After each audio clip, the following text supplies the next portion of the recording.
been silent with DMO updates recently, and we have no idea why. But don't worry, DMO comes with a lot of new updates that I'm going to present you today.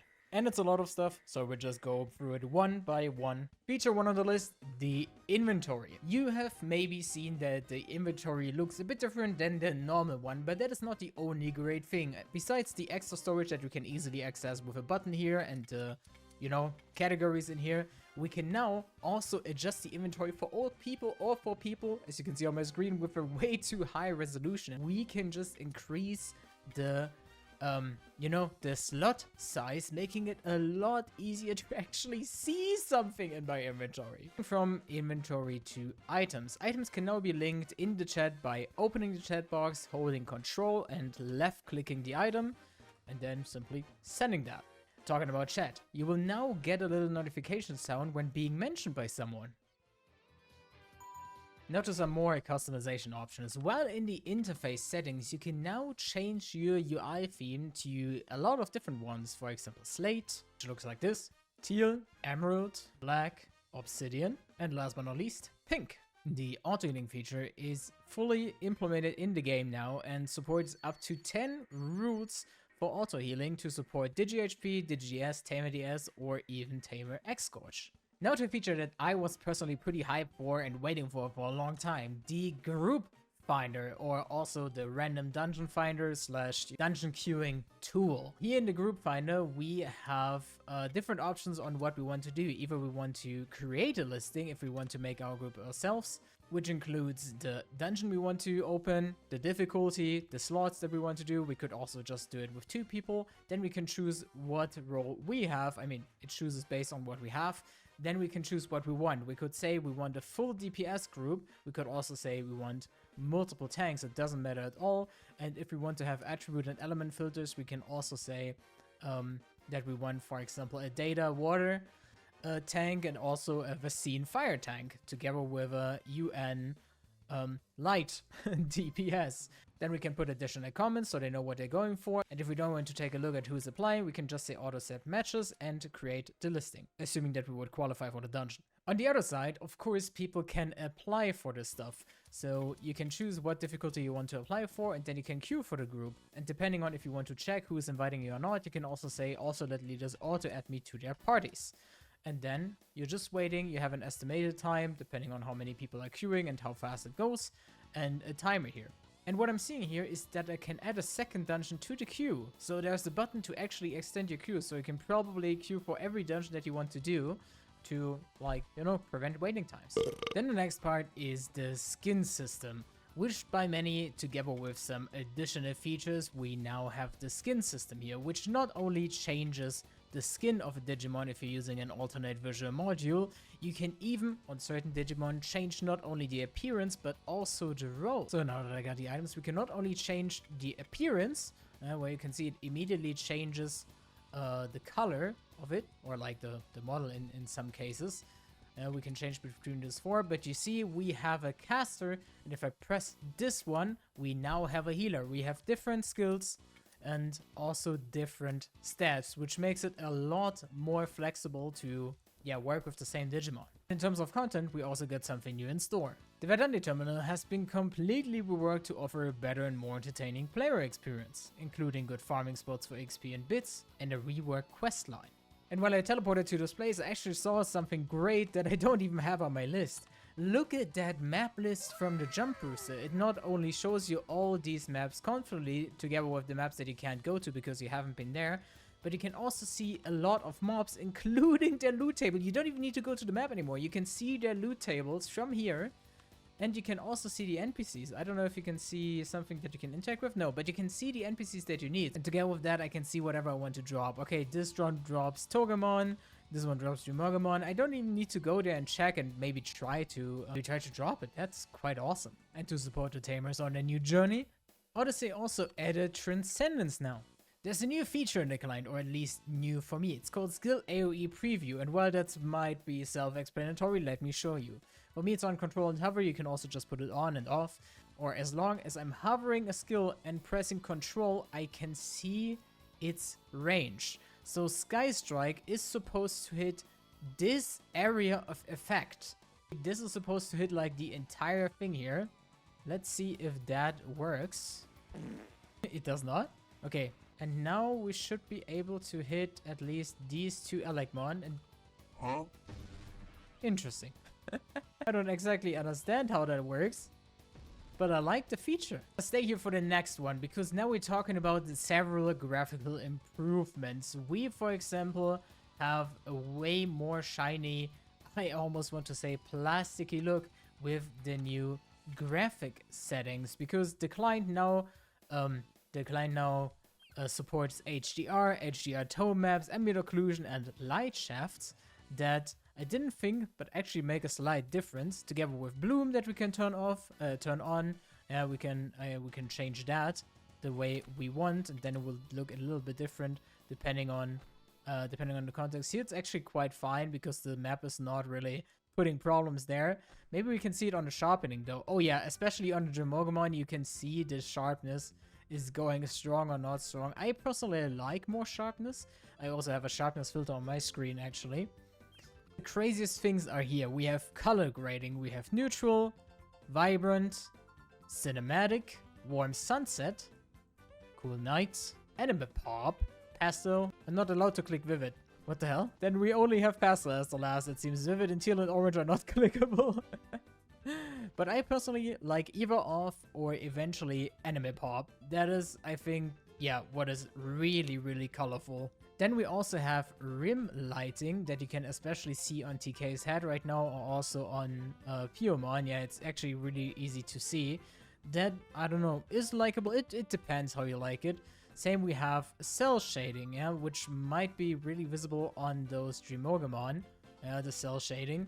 I mean, it is definitely, yeah, it's shading, but it looks like, I don't know, it looks like it's full of soap or something like that. I don't know. I mean, maybe if you don't use all of them at the same time. Of course, if you go like full, like that is actually really good for seeing stuff, right? Even if you turn off everything, they are way easier to see. Yeah, you know, it's way easier. But of course, with the outline thickness, it's even easier to see. And then cell shading. Okay. I mean, it looks different. What we can tell for sure is that it doesn't make DMO look like DMO. And I think that's actually the point of that. We can also have original outlines or modern ones if we want to change. And we can turn off character PBR. But I don't know what that does actually. Where this is really great though is, for example, on models like War Greymon X. Same as with ray tracing. Something that's metallic usually is really supported or really adapting to those effects. And I'm pretty sure on how we turn it on and off, we will get a lot of a lot of difference here. Okay, cell shading actually doesn't do that much, at least I don't see it. But the rim lighting definitely makes a difference, and I love that. I just love to fool around with it. Together with that, of course, many streams, videos, or whatsoever will look different from different people because they just play with the settings they prefer. Then something else that we have here is the Discord rich presence, which either has a generic rich presence that will look like this, giving us the tamer level and the Digimon level, or if we want to share all the explicit informations of what we're doing right now, we can also turn on the rich presence to be detailed, and then it will look like this, giving us, maybe I open my profile with that, Exploring Yokohama Village, Takaishi level 120, War Greymon X level 130. Multiple Digimon have been remodeled and fixed together with their right modes. But the Transcendence is of course not the only thing that supports our strength. We also have some new releases. We have 4 new Digimon coming to this update, and in this video I will present you 2 of them. The first one we're talking about is Ulforce Digimon X, which is possible to be unlocked either through cash possibilities or alternatively also free to play. Let me show you. And for that, we're going back to Verdandi, because I was not done with this area. This area now has a rework questline, as I said, and also daily quests to not only give you like some pods, for example, like 20 X antibody or X antibody random box. Also throughout the questline, you will receive some goodies and also an X Digimon of choice, but that's still not what we're looking for. But while I'm going for it, we also have an expanded version of the Dark Tower debuff in this area. As you can see, depending on where you are yeah, basically enforced to only use certain evolution types. Here, for example, I can use my champion, but as soon as I go back, it will just boop. But what is not difficult is to see how we're gonna unlock these things, because here we have a lot of evolutions that we can get, all just with factor tickets, as always, together with supplies that we can exchange, or we can even try for some items with like gambling, as it seems. But here we have the special X antibody factors, and here's Ulfor's Vidramon. The first one goes for 6,000 tickets and 5 refined Ulfor's X data, which we get by doing the quest line. However, this one is character bound. If you want to have it not only for yourself, but maybe trade it and make some money, you can also go for the tradable X Evolution Ulfor's Vidramon, which doesn't request any quest progress, so you can just do it over and over and over and over again. Just 10,000 tickets. In terms of SSS releases, we got one more thing to talk about. You can already see it. We are talking about Alphamon Ouryuken X. And here as well, we have another SSS Digimon new on the server, which will be exclusively available on the gacha system, which I will show you more about in a bit. But also here we have some skins to talk about. Yeah, the skin system, same as on Onismon and some others, is also active here. And here, for example, we can change between the normal mode and the new Alphamon Ouryuken for the ones that prefer the skin. But we also got some more. You can see we have quite some lollipops to choose from. We have pink, we have pink and green, we have red, red and pink, yellow, yellow and pink. And my favorite that we can choose from is the role change Alphamon Ouryuken, because you can see that is our Alphamon Ouryuken DPS mode basically. And if you click the tank button, same as on Onismon, we are changing the role. We are now a tank, and you can see there is quite a stat difference. So use it however you please, and now I will show you how to get that. So as I said, this one is available cash only through Bubble. Here we have yeah, by the way, you can also get Omegamon and also Ulfor's Vidramon X with their gambling options, but Ulfor's Vidramon X is, as I said, available for free as well. However, here we have the pity for, not the pity, here we have the alpha version of it, and the beta one is in Verdandi. And here we can also get the alternate structure model, SSS. Here we can get alternate structure models, we can get mega reinforced digiclones, we can get a nameplate that is exclusive to this event, from what I've been told. And yeah, together with that, we also have the gamble ones here. Here we can get the Omegamon Jogwest box event, which includes evolution items alpha and beta for Omegamon, together with the other items. And last but not least, here we have UVX. It includes the UVX evolution items, mega clones. It's basically the same thing, just with evolution items for it. And that is how you obtain those. Then we also have 2 new welcoming guest quests for either people who haven't played yet, or for people who returned and haven't used that quest. And those quests gives us some items. We have a random magnetic ID card box, we have 5 mode selectors, we have 21 evolutors, we have 100 chicken combos. And here it looks like a magnet, but we have a Digital Odyssey starter pack, and the starter pack includes 20 expansions for inventory, for warehouse, a random level 5 Digi-Egg, and a random magnetic ID card box for 7 days. Together with that, we have good login events here. We also have an attendance. The attendance gives us a random magnetic ID card box 7 days. And there's also an Apollomon's Solar Blessing, where you can get Solar Blessing tokens, which you can turn in at the Olympus Festival Island, which, by the way, you can get through Pegasmon. And on Olympus Island, you have Solar General Apollomon, and here you can exchange some stuff for your tokens.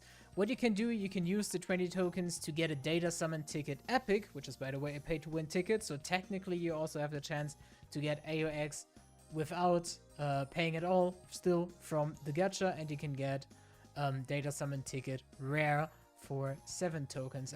Mega reinforced, hatchback ups, level 5 Digi-Eggs, fruits, seal openers, random stuff. Right. Together with Together with that, we also have one more thing that is worth keeping an eye on if you're already playing or if you're maybe trying to get back in. That's the Season Pass. There is a new Season Pass, and it also has free tiers, of course. You can see a lot of expansions. We see some Seal Exchange tickets, Mega Reinforced Digiclones on all 3 stages. Expansions, OCS, NCS is never bad. X Antibody, if you ask me, could be a bit more because those are just some rather low tier pods. Same with the reset capsules. But we get seal openers here, more expansions, Fruits of Yggdrasil, we get some reinforced digiclones and a lot more OCS, NCS, especially good for gear. We got some fruits and X antibody data related to Verdandi. Here we also got random level 5 Digi-X. Down here we also got exclusive bag expansions, those we've been waiting for, and some more here. And then down here it becomes really interesting, especially for the higher tiers, because here we get BM random boxes, we get reinforced digiclone S, but down here to the bottom we get, let me see, we get X antibody random boxes, we get more random boxes here, then we get data summon tickets epic from the premium rewards, and super premium rewards even has a seal masters package together with 80 crown tokens here as well. Gotta think about those are straight up 80 crowns that you're just getting back together with 70 crowns. That's 150 crowns already. I didn't even check that. Gotta see that you're getting some of your money back. That is actually quite nice.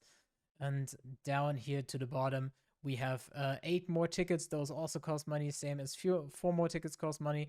And down here we have a random magnetic ID card for 30 days. So if you're beating all 100 levels, you have a month of magnetic in a box together with 12 random X antibody boxes. And here we have a Dino pajama costume permanent. That is one of my most favorite things here. Odyssey not right from the start, but relatively early is going into giving out permanent things, so there's less stuff running out.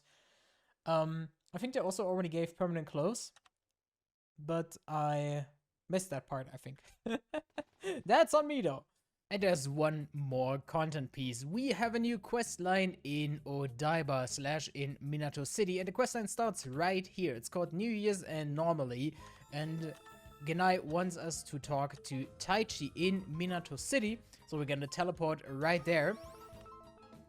And once we talk to him, we also have to talk to Izzy, and we will have some little quests that we have to do. For example, use data scanner at malfunction site A. By the way, we have some new arrows, some visual improvements on that. But we have to use the scanners here. Let me see. We're gonna use scanner A. We're gonna use scanner B. We unit in the network, and then we're gonna go into the dark web. And then once we're in the dark web, we have more quests in here. We're gonna defeat Karamon and later Chrysalimon. I could swear we also had some Infermon here, and also Diaboromon in the end, basically the entire line leading up to the Diaboromon dungeon called Dark Web Dungeon. Available in story, normal, and hard. That's definitely also something that I would like to do. Not sure what reward it gives, but I'm pretty sure we're gonna see that once it's out. I'm also looking forward to beating that. And just a heads up, there are a lot more details on this update and also more features and content. However, there's like a little time limit on this video, so we will be streaming the update tomorrow or maybe today. We're gonna be streaming it on the 23rd of July on twitch.tv/ipoi, and then we will see all the new content and hopefully also unlock the new things. I hope you enjoyed this video so far. If you did, it would be nice if you leave a like and show it to your friends so the server can keep growing. And then I hope you have a wonderful day and hope to see you next time. Bye bye.